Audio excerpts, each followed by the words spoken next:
MaayaM online பூட்டிக். நீங்க இதுவரை காலமும் எனக்கு தந்த ஆதரவுனால இப்போ ஒரு புது ஓன் பிராண்டையே கிரியேட் பண்ணிட்டேன். இப்போதைக்கு நம்ம கிட்ட ஸ்டாக்ல இருக்கிறது எல்லா வயது பெண்களுக்குமான சாரீஸ் தான். முழுக்க டெலிவரி ஃபெசிலிட்டியும் அரேஞ்ச் பண்ணிருக்கேன். சோ சாரீஸ் நியூ கலெக்ஷன் யாருக்குன்னா தேவைப்படுது அப்படின்னா நீங்க ஒன்னு கால் பண்ணி பேசலாம், இல்லனா வாட்ஸ்அப் சாட்டுக்கு போனீங்கன்னா எல்லா விதமான கலெக்ஷனும் நீங்க பார்க்க முடியும். நம்ம சப்ஸ்கிரைபர்ஸ்க்காகவே பிரத்யேகமா தேடி கலெக்ட் பண்ணிருக்கோம். ஒன்னு நின்னு பேசும். இந்த துணியோட தரத்துக்கு நான் கேரண்டி, MaayaM கேரண்டி. ஜஸ்ட் ஒரு முறை ட்ரை பண்ணி தான் பாருங்களேன். பிடிச்சிருந்தா தொடர்ந்து நம்ம கஸ்டமரா மாறுங்களேன்.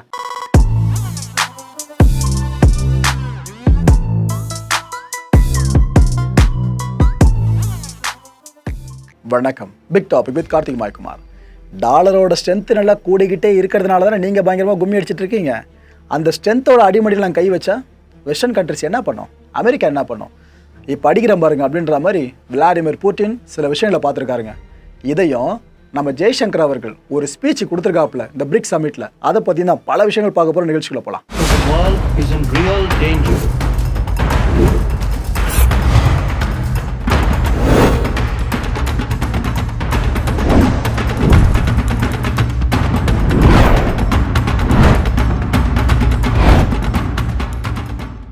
பிரிக்ஸ் மாநாடு ரஷ்யாவில் நடந்துட்டு இருக்க விஷயம் உலகம் அறிஞ்சது தான். இந்த மாநாடு எதுக்காக அப்படின்ட்டு பல பேரும் பல கருத்துக்களை அடுக்கலாம். ஆனால் ஓப்பனாக ஒரே ஒரு ரீசன் சொல்லட்டுமா? De-Dollarisation. இதுதான் அந்த மாநாட்டோட பேஸே, கோரே. அதாவது டாலரை வச்சு தான் அமெரிக்கா இந்த ஆட்டம் போட்டுக்கிட்டு இருக்கு. உலகத்திலேயே வல்லரசு நாடு, சர்வதேச சந்தையில் எல்லா கமாடிட்டிஸும் இந்த டாலரை பேஸ் பண்ணி மட்டும் தான் ட்ரேடு நடக்கணும். டாலர் வேல்யூ வச்சு தான் நம்ம நாட்டோட கரன்சி வேல்யூ இன்க்ரீஸாக முடிவு பண்ணணும். அது இதுன்னு 1000 விஷயங்கள் இருக்குது. அதுக்கு மையமாக டாலர் இருக்குல்ல. அந்த டாலரோட ஸ்ட்ரென்த்தையே நம்ம வீக் பண்ணிட்டா என்ன ஆகும்? அதுக்கப்புறம் உலக நாடுகள் பிரிக்ஸ் கிட்ட தானே வந்து நிற்கணும், நாம் பண்ணுவோம். அந்த ஒரு மோட்டோவில் தான் இந்த மீட்டு நடந்துட்டுருக்குன்னு சர்வதேச அவதானிகளை கணிக்க ஆரம்பிச்சிருக்காங்க. ஸோ நீ என்னதான் நீங்கள் இது சார்ந்த கருத்துக்கள் சொன்னாலும் இதுதான் ரியாலிட்டி, உண்மைன்னு அவங்க சொல்லிட்டு இருக்காங்க. மல்டி கரன்சி ட்ரேடுங்க, ஓகேவா? பிரிக்ஸோட இப்போதைக்கு இருக்க ஒரு தார்மீகமான எஸ்டிமேட்டு இந்த மல்டி கரன்சி ட்ரேடு தான். அதாவது டாலரை வச்சு மட்டும் ட்ரேடு கிடையாதுப்பா, அது இன்டர்நேஷனல் லெவலில் இது வரைக்கும் நடந்துட்டு இருந்துச்சு. நாம் அந்த விதியை மாற்றிட்டு இந்தியாவில் ருப்பீஸ் இருக்கா, கரன்சியா, ருப்பீஸை கொடு ட்ரேட் பண்ணுவோம். ரஷ்யாவில் ரூபல் இருக்கா, ரூபலை கொடுக்குறோம், ட்ரேட் பண்ணுறோம். எந்த கமாடிட்டியாக இருந்தாலும் இதிலே கொடுக்கலாம், முடிச்சிக்கலாம். ஈரான் ஒரு கரன்சி ஃபாலோ பண்ணுறாங்களா, அதை கொடுக்கட்டும். வடகொரியா சைடில் என்ன கரன்சி இருக்கா, அதை கொடுக்கட்டும். பிரிக்ஸில் இருக்கிறவங்க மட்டும்தான் இந்த ட்ரேடை பண்ணணும்னு அவசியம் கிடையாது. நம்மளுக்கு நேச நாடுகள்னு பல நாடுகள் இருக்குல்ல, உறுப்பினர் அல்லாதவங்க, அவங்களும் பண்ணிட்டுமே, எல்லாம் லோக்கல் கரன்சியில் நடக்கட்டுமேன்னு சொல்லிட்டு தான் இந்த De-Dollarisation புட்டின் அவர்கள் இனிஷியேட் பண்ணியிருக்காங்க. இதுக்காக BRICS-Pay அப்படின்ற ஒரு செயலி இன்ட்ரடியூஸ் ஆகுதுன்னு சொன்னால் எத்தனை பேரால் நம்ப முடியும்? ஜிபே, ஃபோன்பே இருக்குல்ல, அது போல் BRICS-Pay செமையாக இருக்குல்ல இந்த விஷயம் கேட்கறதுக்கு. ஆக்சுவலி இதை கொண்டு வர பிரதான காரணமே பார்த்தீங்கன்னா ரஷ்யா அண்ட் ரஷ்யாவோட கூட்டாளி நாடுகள் இருக்குல்ல, இது மேலே அமெரிக்கா உட்பட வெஸ்டர்ன் கண்ட்ரிஸ்லாம் போட்டிருந்த நாட்பட்ட சாங்ஷன்ஸு. அதை யுக்ரைன் கான்ஃப்ளிக்ட் ஆரம்பித்த புதுசில் ரஷ்யா மேலே வெஸ்டர்ன் கண்ட்ரிஸ் போட்டுச்சு வருங்க சாங்ஷன்ஸு, அவ்வளோ போட்டிருக்கு. இன்னொரு பக்கம் ஈரான் மேலே நான் சொல்லியா தெரியணும் உங்களுக்கு, அவ்வளோ சாங்ஷன்ஸ் இருக்குது. ரஷ்யா கிட்ட பலனடைஞ்ச நாடுகள் இருக்குல்ல, உதாரணத்துக்கு இந்தியா கூட சொல்லலாம். அவங்க தள்ளுபடி விலையில் நம்மளுக்கு ஆயில கொடுத்தாங்க, ஸோ நாமளும் பலனடைஞ்சிருக்கோம். இது போல் ரஷ்யாவில் பலனடைஞ்ச நாடுகள் எல்லாம் இப்போ இந்த BRICS-Payக்கு ஓகே சொல்லியிருக்காங்க. இந்த BRICS-Pay பற்றி சொல்லணும்னா இது ஒரு பிளாக் செயின் டெக்னாலஜிங்க. பிளாக் செயினா உங்களுக்கே தெரியும், நம்ம சேனலை பற்றி நம்ம தெளிவாக பேசியிருக்கோம். அவ்வளோ சீக்கிரம் இதுக்கு நடுவில் ஒருத்தரால் போக முடியவே முடியாது. அவ்வளோ சேஃப் அண்ட் செக்யூர்னு சொல்லுவாங்க. இந்த டிரான்சாக்ஷன்ஸ் இருக்குல்ல, ஃபுல்லாக currency transactions, border crossing transaction பற்றி பேசிக்கிட்டு இருக்கேன். அதாவது இந்தியாவிலேருந்து ரஷ்யாவுக்கு, இந்தியாவிலேருந்து ஈரானுக்கு, இது போல் ஓகேவா? இந்த டிரான்சாக்ஷன்ஸை ஃபுல்லாக வேலிடேட் பண்ணோம். இந்த பிளாக் செயின் டெக்னாலஜி முழுதாக வேலையாக பார்த்துக்கிட்டு இருக்கோம். இதை ஆக்சுவலாக பாதுகாப்பை என்ஷூர் பண்ணோம் அண்ட் டிரான்ஸ்பரன்சியை இதுதான் வெளிக்கொண்டு வந்து காட்டும். இது ஆக்சுவலாக ஃபாஸ்டராக இருக்கிற மாதிரியும் சீப்பராக இருக்க மாதிரியும் தான் இதை ஒட்டுமொத்தமாக டிசைனே பண்ணியிருக்காங்க. இந்த BRICS-Payல லோக்கல் கரன்சி டிரான்சாக்ஷன்ஸ் இருக்குல்ல, இதன் மூலமாக கவர்மெண்ட்ஸ் மட்டும் கிடையாது, கவர்மெண்ட் மட்டும் கிடையாது, companies to companies, individuals to individual, யாராக இருந்தாலும் இதை பயன்படுத்திக்க முடியுமா? எப்போ ஏற்பட்ட விஷயம் பார்த்தீங்களா? இப்போதைய டைமில் பிரேக்கிங் நியூஸு இதுதான் மக்களே. ஆக்சுவலாக எதுக்காக இந்த பேட்டர்னை கொண்டு வராங்கன்னா, இதுக்கு முன்னாடி வரைக்கும் நம்மளோட லோக்கல் கரன்சியை டாலராக மாற்றுவோம், அந்த பழக்கம் இருக்கா? இனிமேல் டாலரால் மாற்ற வேணாம்ப்பா. எந்த கண்ட்ரிக்குன்னு காசு அனுப்பணும், இந்தியன் ருப்பீஸாக இருக்காது, ரைட், ஒன்றும் பிரச்சனை இல்லை, இந்தியன் ருப்பீஸாக அனுப்பு. ஆனால் அந்த கண்ட்ரியோட லோக்கல் கரன்சி இருக்குல்ல, அதுக்கேற்ற மாதிரி மாற்றிக்கலாம், முடிஞ்சு போயிடுச்சு. எதுக்கு நடுவில் டாலரை வந்து சொருவிக்கிட்டு? இப்படி தான் இருக்குது BRICS-Pay. இதனால் வெஸ்டர்ன் கண்ட்ரிஸோட சில ஸ்தாபகங்கள் இருக்குல்ல, செம்ம அடி விடும், மாற்று கருத்தே இல்லை. ஸ்விஃப்ட் சர்வீஸு இது வரைக்கும் பல பேரும் இந்த வெளிநாடுகள்லேருந்து கேஷ் உள்ளே வருதுன்னா இந்த சர்வீஸில் இணையாமல் இருக்க வாய்ப்பே இல்லை. அந்த ஸ்விஃப்ட்டில் இனிமேல் 47% வரைக்கும் தொய்வு ஏற்படும் இந்த BRICS-Payவால். 47% குழம்பிடாதீங்க. பிரிக்ஸ் கண்ட்ரீஸில் இருக்கிற அந்த பாப்புலேஷன் இருக்குல்ல, மொத்தமாக சேர்த்து பார்த்தீங்கன்னா 43% மேலே போகும். அதோட ஹை லெவல் மார்ஜின் தான் 47%. அதை சொல்லியிருந்தேன். இந்த IMF இருக்குல்ல, இன்டர்நேஷனல் மானிட்டரி ஃபண்டு, இவங்களா இருக்கட்டும், வேர்ல்டு பேங்காக இருக்கட்டும், இவங்கனாலையும் இதுக்கப்புறம் கேள்விக்குறி தான். எதுக்கு இவங்க 2 தரப்பையும் நான் ஸ்பெசிஃபை பண்ணுறது தெரியுதா? ஏன்னா இன்டர்நேஷனல் இட் மீன்ஸ் சர்வதேச அமைப்புகள் தான். ஆனால் US அண்ட் வெஸ்டர்ன் கண்ட்ரீஸ்க்கு மட்டும் இவங்க சார்பான நிலைப்பாட்டை எடுக்கிறதா இங்கே இருக்கிற பிரிக்ஸில் இருக்கிற சில நாடுகள்லாம் ஆல்ரெடி குற்றச்சாட்டுகள் அடிக்கிருக்காங்க. அதோட விளைவு இந்த 2 தரப்பும் இந்த பிரிக்ஸ் பேவால் இதுக்கப்புறம் பாதிக்கப்படலாம். ரைட், இதெல்லாம் விடுங்க. இன்னொரு பக்கம் இந்த பிரிக்ஸ் மாநாட்டில் ஈரானோட அதிபர் பெசஷ்கியான் இருக்கார்ல, அவர் சில விஷயங்களை சொன்னாருங்க. புட்டினை முன்னாடி வச்சுட்டே சொன்னார்ல, பதட்டங்களை தீர்க்கறதுக்கு உறுப்பு நாடுகள் உதவணும். இதை ஈரானால் தனியாக செய்ய முடியாது. ஒரு சின்ன ஒத்துழைப்பு கூட நம்மளோட உறவை பலமாக்கிடும். யாரும் மனித உரிமையை மீறாமல் நம்ம பார்த்துக்கணும். நியாயமற்ற பொருளாதார தடைகள் இருக்குல்ல, இதை சில நாடுகள் நிறைய நாடுகள் மேலே விதிச்சுக்கிட்டே இருக்குது அப்படின்னாரு. ஏன்னா ஈரான் மேலே அவ்வளோ இருக்குது சாங்ஷன்ஸு. இதனால் அந்த குறிப்பிட்ட நாடுகள் நிறைய கஷ்டப்படுதுங்க. ஈரானை மனசில் வச்சு தான் பேசல, வேறு எதையும் இல்லை. அந்த கஷ்டத்தை எல்லாரும் புரிஞ்சுக்கணும், அவங்க அதை பற்றி யோசிக்கணும். இதுவே சர்வதேச பிளவுக்கு காரணமாக அமையிறதா இந்த சாங்ஷன்ஸ் போடுறதோட பேக்ஃபயர் இருக்குல்ல, அதை பற்றி பிரிக்ஸ் மாநாட்டில் இவர் பேசியிருந்தார். பிரிக்ஸ் விஸ்தரிக்கிறது இந்த உலகத்துக்கே நல்லது தான், மெம்பர்ஸ் உள்ள சேர்ந்துக்கிட்டே இருக்கிறது. இதனால் புதிய வாய்ப்புகள் நிறைய உருவாகும். லோக்கல் கரன்சி ட்ரேடு தான் நம்மளோட பலம்னு சொல்கிறாப்புல. BRICS-Payன்னு முதல்ல கிளாஸ் எடுத்துகிட்டு இருந்தோம் பார்த்தீங்களா, அதே தான் இவர் இந்த விஷயத்தில் சொல்கிறாப்புல. இனி எத்தனை தடைகள் போட்டாலும் அதெல்லாம் தவிடுபடி ஆகிடும். இதுக்கான கவசமாக பிரிக்ஸ் இருக்கும்னு சொல்லியிருக்காரு. உலக மக்களோட நலனுக்காக தான் எதுவாக இருந்தாலும் செய்யணும். அதை விட்டு ஒரு நாடு மட்டும் மேலே இருக்கணும், மற்ற நாடுகளாக கீழே இருக்கணும்னா அது என்ன மனநிலை? ஸோ இந்த ஏற்றத்தாழ்வுகளை இல்லாமல் ஆக்கிறது தான் இந்த பிரிக்ஸு. எனக்கு இந்த வாய்ப்பை அளித்த விளாடிமிர் புட்டின் அவர்களுக்கு என்னோட சிரம் தாழ்ந்த நன்றிகள். சலாம் அலைக்கும், அமைதியை நோக்கி பயணப்படுவோம் அப்படின்னு பெசஷ்கியான் பேசி முடிச்சாருங்க.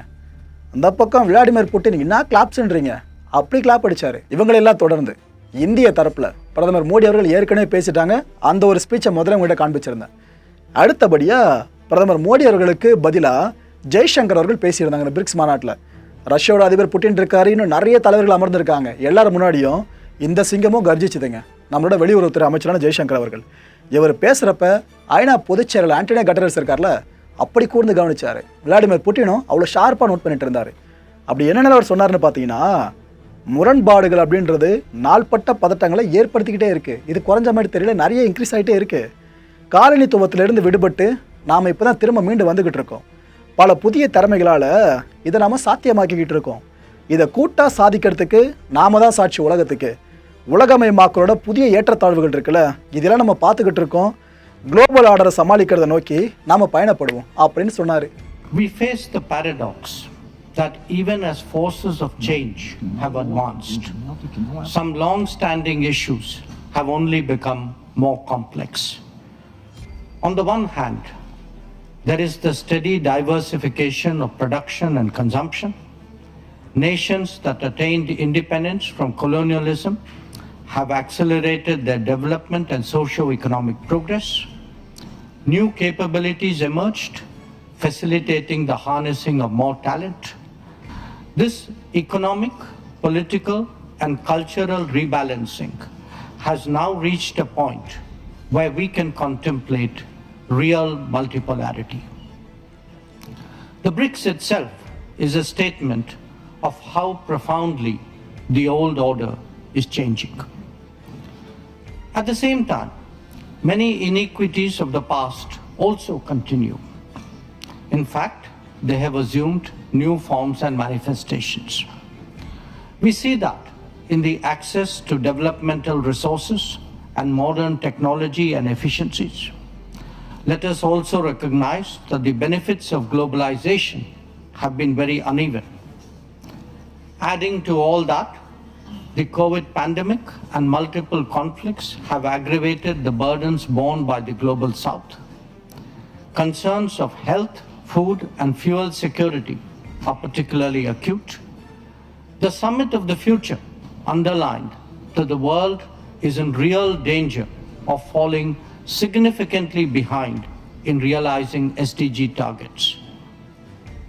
How do we reconcile this contradiction and ensure that the benefits of change reach those who are currently left behind?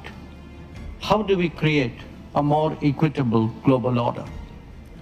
First, by strengthening and expanding platforms of an independent nature, and by widening the choices in different domains and minimizing undue reliance on those that can be leveraged. This is really where BRICS can make a difference for the global south. Corona உட்பட பல சவால்கள் இது எல்லாத்தையுமே நாம் சேர்ந்து தான் சமாளித்தோம். இதை இன்னும் அடுத்த லெவலில் கொண்டு போகணும் அப்படின்னா அதுதான் இந்த பிரிக்ஸு. இதுக்கான நேரம் இது. நாடுகளோட தன்னிச்சையான இறையாண்மை இருக்குல்ல, இது தொடரணும். எங்களோட டெக்னாலஜியை பல நாடுகள் ஏற்றுக்கிட்டு இருக்கு. உதாரணத்துக்கு யூபிஐயை சொல்லலாம். இது போல் எல்லா உறுப்பினர்களோட அனுபவங்கள் இருக்குல்ல, அதை ஒருத்தர்லேருந்து ஒருத்தர் பகிர்ந்துக்கணும். இது நம்மளோட பொதுவான நோக்கங்கள் இருக்குல்ல, இதை சாத்தியமாக்க உதவும்னு சொன்னார் ஜெய்சங்கர் அவர்கள். By reforming established institutions and mechanisms, especially the UN Security Council in the permanent and the non-permanent categories. So too, the multilateral development banks, whose working procedures are just as outdated as that of the UN. India initiated an effort during its G20 presidency, and we are glad to see that Brazil is taking it forward. Third, by democratizing the global economy through creating more production hubs. The COVID experience is a sharp reminder of the need for more resilient, redundant, and shorter supply chains. For essential needs, every region legitimately aspires to create their own production capabilities.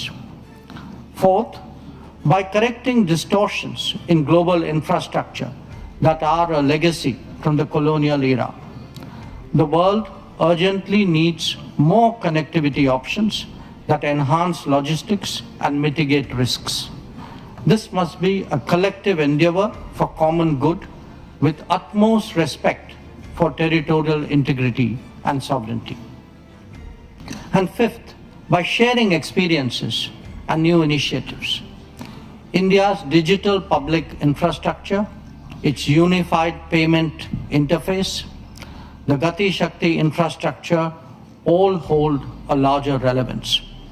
The International Solar Alliance, the Coalition for Disaster Resilient Infrastructure, the Global Biofuel Alliance, Mission Life, and the International Big Cat Alliance are similarly initiatives of common interest.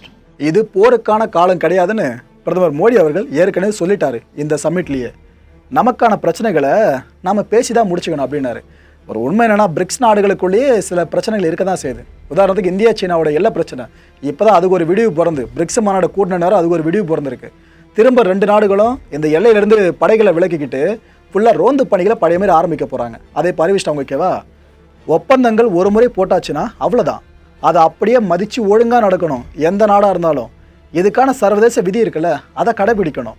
பயங்கரவாதத்தை ஒழிக்கிறதுல 0 tolerance அவசியம்னு சொல்லியிருக்காரு ஜெய்சங்கர் அவர்கள். நம்ம பொறுத்த வரைக்கும் யாரை சொல்லுவோம்? பாகிஸ்தான் பண்ணுற பயங்கரவாத செயல்கள் அதை மனசில் வச்சு தான் இவர் இந்த விஷயத்த சொல்லியிருக்காரு. மத்திய கிழக்கு பதட்டம் இருக்குல்ல, இதனால் உலகிற்கே பின்னடைவு ஏற்பட்டிருக்கு. 2 ஸ்டேட் சொல்யூஷன் மூலமாக இந்த பிரச்சனையை தீர்க்கணும்னு சொல்கிறாருங்க. அதாவது இந்தியா எப்போவுமே நடுநிலையான ஒரு நாடு. ஸோ நாம் இது வரைக்கும் இந்த மிடில் ஈஸ்ட் கிரைசிஸில் கூட 2 பக்கம் தான் நிற்கிறோம், ஒரு பக்கம் சாயலை. இதைத்தான் அவரே சொல்கிறாரு. இஸ்ரேலுக்கும் சாதகமாக அந்த முடிவு அமையணும், பாலஸ்தீனர்கள் சார்ந்த சாதகமாக முடிவு அமையணும்.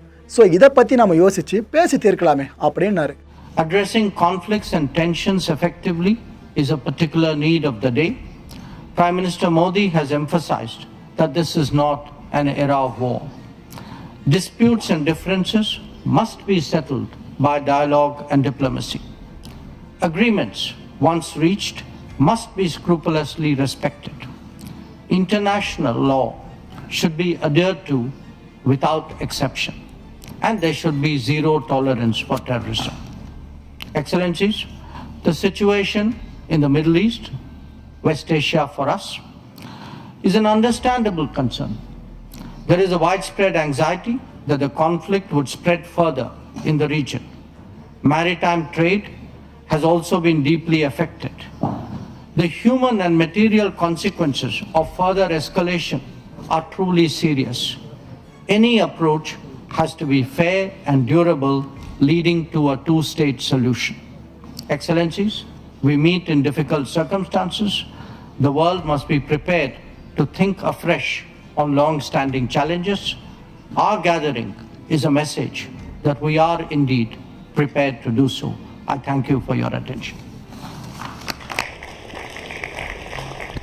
மக்களே, இந்த கான்டென்ட்டை பொறுத்த வரைக்கும் நாமெல்லாம் சிந்திக்க வேண்டியது ஒரே ஒரு விஷயம் தான். அமெரிக்காவோட அடிமடியிலேயே பிரிக்ஸ் கை வச்சிருக்கு. பிரிக்ஸ்ன்றது என்ன?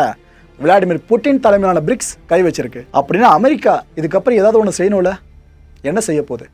இதை எதிர்பார்த்தா உலகமே காத்துக்கிட்டு இருக்கு. அடுத்த நிகழ்ச்சி சந்திக்கலாம். நன்றி, வணக்கம். வணக்கம் மாயம் ஸ்டுடியோஸ் நண்பர்களே.